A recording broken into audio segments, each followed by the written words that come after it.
L-ewwel qari. Qari miktib tal-Profeta Eżajija. Sidi l-mulej tani l-sien ta' wieħed jitgħallem biex nara f'nejn lil-lajjien b'xi kelma. Ta' kull filgħodu iqajjimni lil-widinti biex nisma' bħal wieħed jitgħallem. Sidi l-mulej fetaħ li widinti u jiena ma wabbisx rasi, ma rġajtx lura. Tajt dari lil dawk li kienu jsawtuni, ħaddejja lil dawk li kienu initfu lil ħiti. Ma ħbejtx wiċċi mit-tajjir u l-bżieq.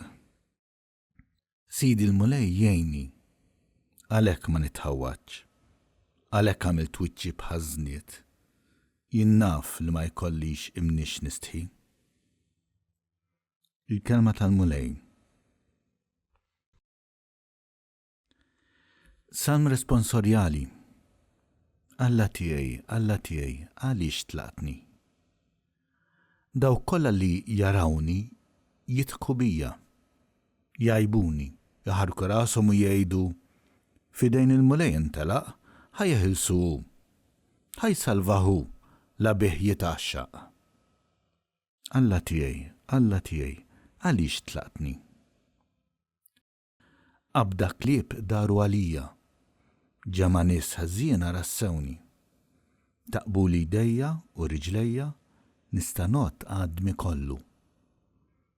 Alla tiegħi, għaliex tlaqtni. Ħwejġi jaqsmu bejniethom, jaqtaw ix-xorti għall-libsa tiegħi. Mulej, la titbejjeġ minni, qawwa tiegħi, fittex-għenni. Alla tiegħi, għaliex tlaqtni. Inxandar ismek lil ħuti, infaħrek f'nofs il-ġama.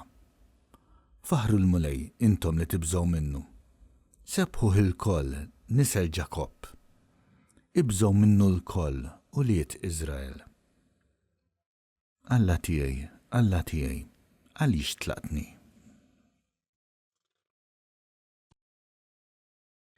It-tieni qari. Qari mill-ittra ta' San Pawla Apostoli l-Filippin.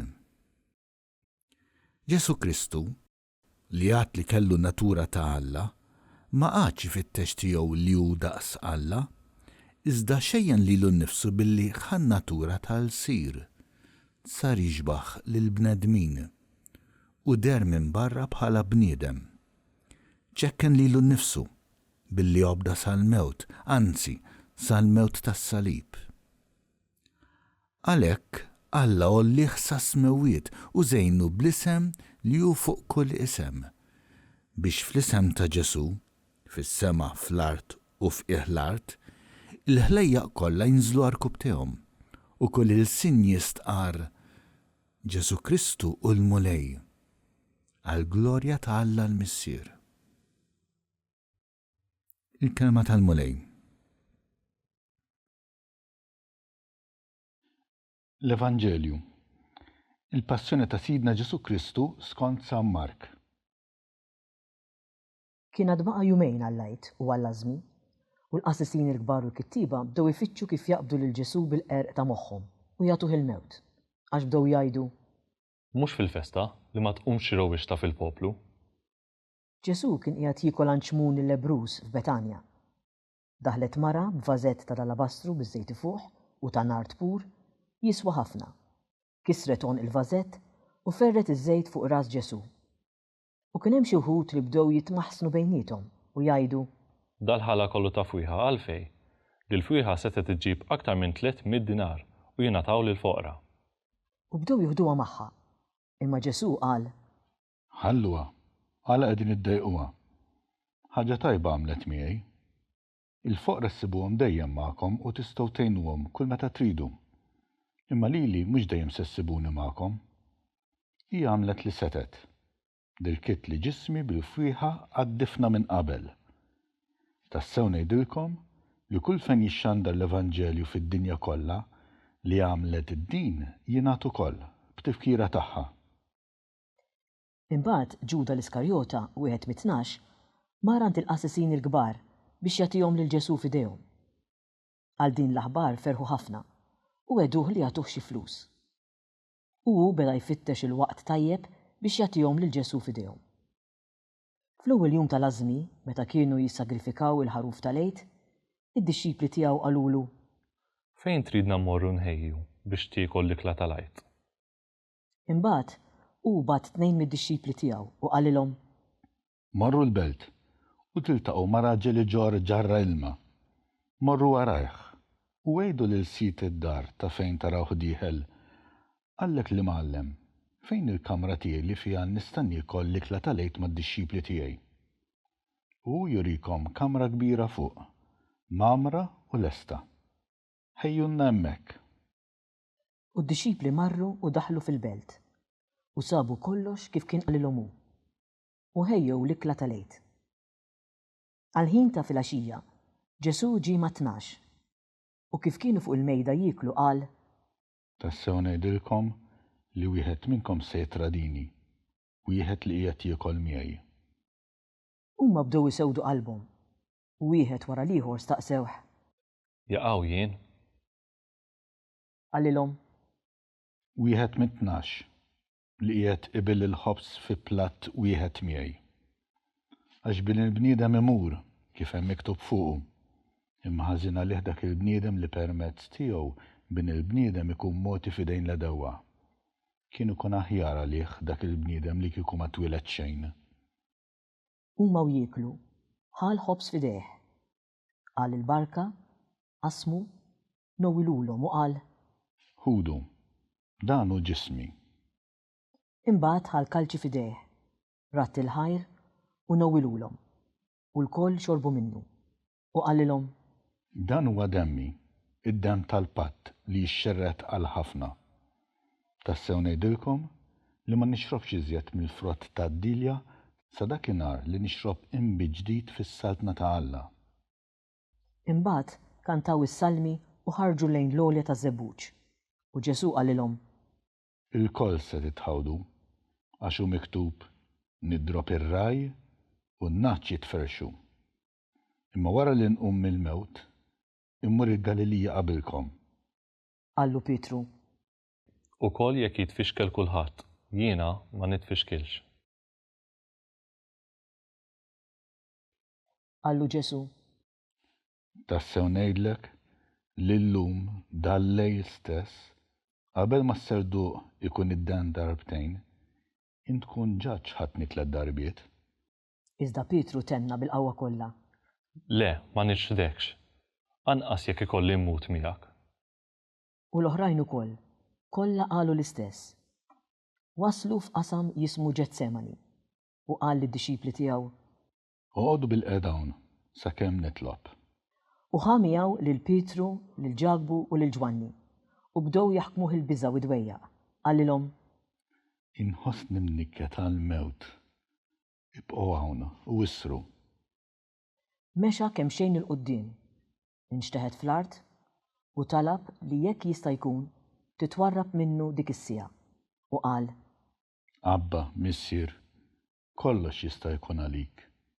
Biet minni dan il-kalċi.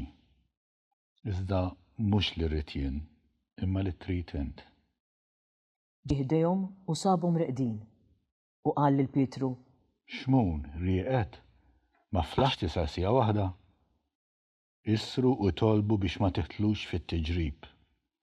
L-ispirtu iva jrid, imma ġisem dajjef. U reġa' mar u tenna l-istess talba. Mill-ġdid ġi u għal darb'oħra sabhom reqdin għax għajnejhom kienu tqal bin-nas u marfux x'jaqbdu jgħidulu. Ġi għat-tielet darba u qalilhom: Torqdu issa u tistrieħu. Biżżejjed. Is-siegħa waslet. Araw li bin il-bniedem se jkun moti f'idejn il-mitimbin. Qumu, ejjew immorru. Ara dak li se jtradini u fil-qrib. Minnu fih, kif kien għadu jitkellem, wasal Ġuda, wieħed mit-12, b'ġemma nies miegħu, armati bis-sjuf u l-bsaten, mibgħuta mill-qassisin il-kbar u mill-kittiba u x-xjuħ. Issa dak li kien se jitradih kien tom sinjal minn qabel u qalilhom: Dak li mbusu huwa hu. Aqbduh u morru bih ma' stess tajjeb. Mal-imbagħad wasal baqa sejjer fuqu u qallu Rabbi. u biesu. Huma meddew idejhom fuqu u qabduh. Imma wieħed minn dawk ta' madwaru silet is-sejf ta' daqqa bih lil qaddej tal-qassis il-kbir u qatalu widintu. Ġesù dar fuqhom u qalilhom Iskom ħriġtu għal xi ħallil, ħarmati bis-sjuf u l-bsaten biex taqbdu lili. Jien kuljum kont inkun fostkom fit-tempju nagħllem u ma żammejtunix. Imma dan kollu ġara biex isseħħ l-Iskrittura. Imbagħad id-dixxipli tiegħu kollha telquh u ħarbu. Wieħed żagħżugħ mar warajh, imgeżwer bl-iżgħar biss fuq xejn u qabduh. Imma hu telqilhom il-liżgħar f'idejhom u ħaraperi. Ħadu lil Ġesù għand il-qassis il-kbir u nġabru l-qassisin il-kbar kollha u x-xjūħ u l-kittieba. Pietru kien baqa' miexi warajh mill-bogħod sa ġol palazz tal-qassis il-kbir u qgħad bil-qiegħda mal-qaddejja ħdejn in-nara sħana. Il-qassisin il-kbar u s-Sinedriju kollha bdew ifittxu xhieda kontra Ġesù biex jagħtuh il-mewt u ma sabux. Tassew li kien hemm ħafna li xedu bil-qerq kontra tiegħu, imma x-xhieda tagħhom ma kinitx taqbel.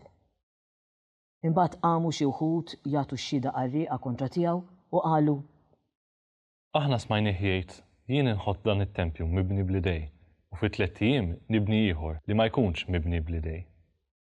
Imma x-xhieda tagħhom anqas f'dan ma kienet taqbel. Imbagħad il-qassis il-kbir qam f'nofs il-ġemgħa u staqsa lil Ġesù Xejn ma twieġeb, x'inhu ma jirsudu dawn kontra tiegħek? Iżda hu baqa' siket u ma wieġeb xejn. Mill-ġdid il-qassis il-kbir staqsih u qallu Inti l-Messija, bin l-imbirek? Ġesù wieġbu Jienu, u intom attaraw li l-bin il-bniedem bil-qiegħda in-naħa tal-lemin tal-qawwa u ġej fuq is-sħab tas-sema. Imbagħad il-qassis il-kbir ċarrat lil biss ta' fuqu u qal Xi ħtieġ għandna iżjed ta' xhieda? Id-dawwa smajtuha, x'jidrilkom? u kollha qatawilu li kien ħaqqu l-mewt. Imbagħad xi wħud bdew jobsqulu fuqu, jattulu wiċċu, jagħtuh bil-ponn u jgħidulu Aqta' min? u l-qaddejja bdew jagħtuh bil-ħarta. Waqt li Pietru kien isfel il-ġewwa mid-daħla tal-palazz, ġiet waħda qaddejja tal-qassis il-kbir. Kif rat lil Pietru qiegħed sħana, waħlet għajnejha fuqu u qaltlu Intu kol kont ma' Ġesù ta' Nażaret? imma hu ċaħat u qal Ma nafx, minix nifhem x'inti tgħid. u ħareġ il-barra fid-daħla tal-palazz. U s-serdu idden. Il-qaddejja ratu u reġgħet bdiet tgħid lil dawk li kienu hemm. Dan wieħed minnhom. U mill-ġdid ċaħat. Wara ftit dawk li kienu ħdejh reġgħu qalu lil Pietru Tassew, int wieħed minnhom, għax intu kol mill-Galilija. Imbagħad qabad jisħet lilu nnifsu u jaħlef. Jiena ma nafux lil dan il-bniedem li qegħdin nissemmu. Minnu fih, is-serdu idden għat-tieni darba. Pietru ftakar fil-kelma li kien qallu Ġesù. Qabel ma s-serdu jidden darbtejn, inti tiċħadni 3 darbiet. U nfexx jibki. Filgħodu kmieni, il-qassisin il-kbar iltaqgħu malajr max-xjuħ u mal-kittieba u mas-Sinedriju kollu biex jiftehmu bejniethom. Imbagħad rabtu lil Ġesù, ħaduh u tawh f'idejn Pilatu. Pilatu staqsih Inti s-Sultan tal-Lut? u hu wieġeb u qallu Inti qiegħed tgħidu. il-qassisin il-kbar bdew jaqilgħu ħafna akkużi kontra tiegħu. Iżda Pilatu reġa' staqsih Ma twieġeb xejn? Ara kemm akkużi qegħdin iġibu kontra tiegħek. imma Ġesù ma wieġeb xejn iżjed. Hekk li Pilatu baqa' mistaġeb. F'nar ta' festa kien jitilqilhom wieħed ħabsi lil dak li kienu jitolbu huma. Issa fil-ħabs kien hemm wieħed jismu Barabba, arrestat flimkien max-xewwiexa li fir-rewwixta kienu qatlu lil xi ħadd. In-nies telgħu u bdew jitolbuh jagħmel kif kien jagħmlilhom dejjem. Qabad Pilatu qalilhom Tridux nitilqilkom is-Sultan tal-Lut. għax hu għaraf tajjeb li l-qassisin il-kbar kienu tawh lil Ġesù f'idejh minħabba lejra. Iżda l-qassisin il-kbar bdew ixewxu n-nies li aħjar jitilqu lil Barabba. Pilatu reġa' staqsihom u qalilhom U x'nagħmel imbagħad b'dak li intom issejħulu s-Sultan tal-Lut? Iżdu ma nfexxew jajtu mill-ġdid. Salbu. Għalilhom Pilatu. Imma x'għamel ħażin? Huma aktar bdew jajtu. Salbu. Pilatu mbagħad biex joġob lin-nies telqilhom lil Barabba u lil Ġesu wara li taħ is-swat tawulhom biex isalbuh. Is-soldati ħaduh magħhom ġewwa fil-palazz, jiġifieri il-Pretorju, u sejħu riġment kollu. Libsuh il-bis aħmar skur u qedulu fuq rasu kuruna minn suġa mix-xewk u bdew iselmulu. Islim għalik, Sultan tal-Lut. U qabdu jagħtuh b'qasba fuq rasu, jobsqulu fuqu u jilwu rkubtejhom qudiemu biex jagħtuh qima. Imbagħad wara li għadduh biż-żufjett neżżawlu l-ilbies aħmar u xeddulu ħwejġu. U ħaduh il-barra biex isalbuh. Kien għaddej wieħed xmun minn Ċireni, missier Xandru u Rufu, ġej lura mir-Raba u ġaluh jerfalu s-salib. U waslu f'post jismu Golgota li jfisser post il-qorrea. U tawh jixrob imbit imħallat bil-mirra. Imma hu ma ridx jieħu minnu.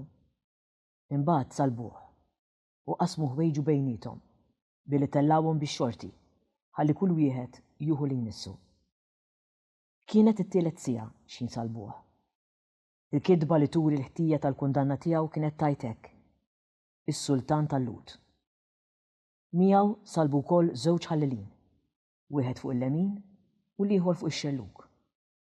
Dawk li kienu għaddejjin dew jajruh, iċċaqilqu rashom u jgħidu: Għajb għalik int li tħodd it-tempju u tfittex terġa' tibnih fi 3 ijiem.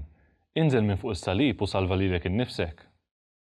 Hekk ukoll il-qassisin il-kbar bdew jiddieħqu bih bejniethom u mal-kittieba u jgħidu: Salva oħrajn li lilu nnifsu ma jistax isalva, ħajinżel issa l-Messija, is-Sultan ta' Iżrael, minn fuq is-salib biex aħna naraw u nemmnu. U dawk li kienu msalbin miegħu bdew imaqdruh huma wkoll. X'in saret is-sitt siegħa waqgħet dalma kbira fuq il-pajjiż kollu sad-9 siegħa.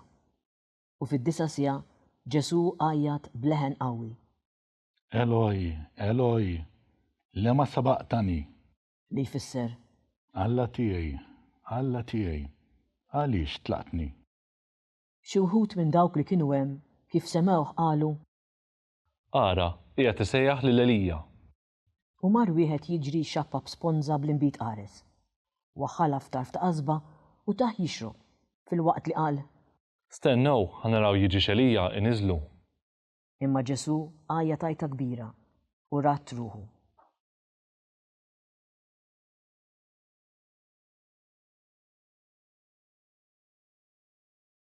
U l-purtiera tas-santwarju iċċartet fit-tnejn minn fuq s'isfel.